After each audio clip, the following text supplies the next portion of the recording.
naman ito. Ako po ay in society. I don't know how things may be. The industry kami ng semiconductor.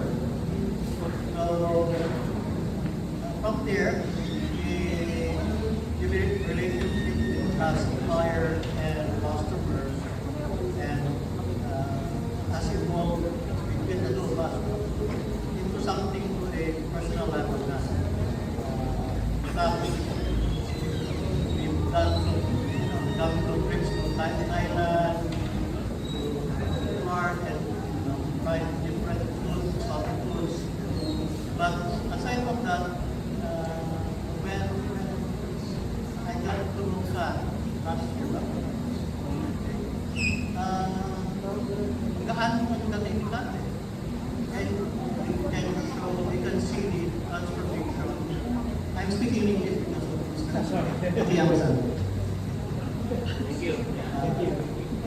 The transformation of Pao from an easy to apply, say, something serious and a manifesto to be na certified. Wala nang iba.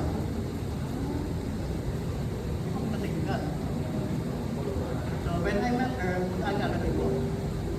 And when they told me that that was passing away, I said, hihintay pa ni Paolo ng prime minister. Because huwag mo na hintayin, kayo na. Kali ano na yan? You know, that already gave you something. Okay? Made that assurance. Okay? For her to be comfortable and build the relationship sturdy as soon as possible. So, yun yung ano ko. And then right there and there, bumili ng tsaka, tama ko. Size 5.5 to 6. So, I've written some things here. And I'm 4 years married.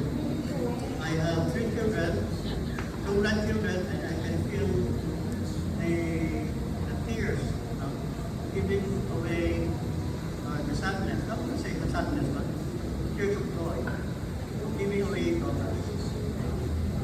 And then I have 4 uncles and 1 family. So I might say na nagtagano na sa America. This milestone, as we know, gusto ko lang na-repeat na lang sa aming pastor. Two persons with different personalities, but somehow they blended and they're going to be one from this day onwards till forever and even after death. If you believe in life after death.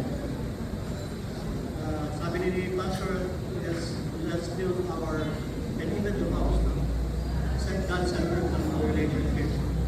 We might think na relationship, but at the end of the day, we are human beings. We were created, whatever God you believe in. Ganun tayo dapat you center your life in God. Believe, have faith, whatever God, and then trust Him. And the other thing that I'd like to point out is you have different values from 2 different families. Okay? So you create a common value that you can impart to your family. Okay? May it be respect for individuals, may it be discipline, may it be kindness or charity. Do not believe yourself.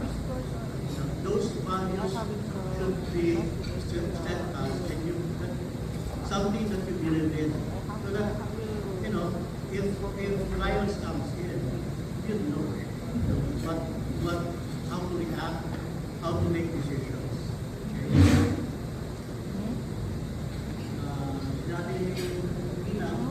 is communication. This is very true. But communication communication may be two things, verbal and non-verbal. Okay? Not, sometimes people can say anything, they don't say I love you, but they show caring. They may not manifest it in actions. Okay? So you have to acknowledge and be perceptive of those things, lalo na yung non-verbal. Pag nagtampo din si Kat, ayaw na kumain dahil naglilili na, take the cue. Okay?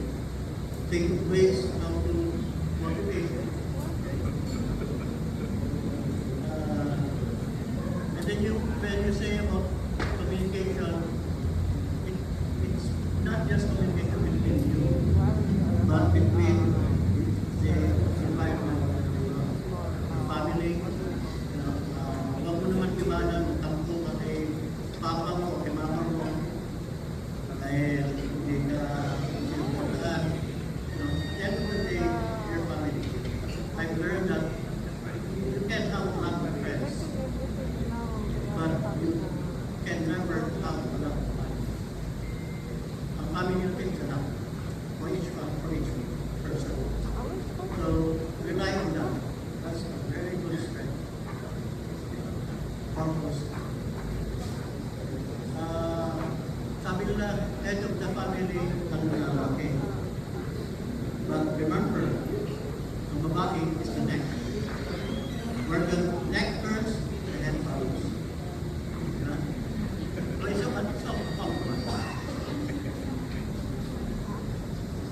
Nakakuha siya ng bago na ito. Anyway, let's go to,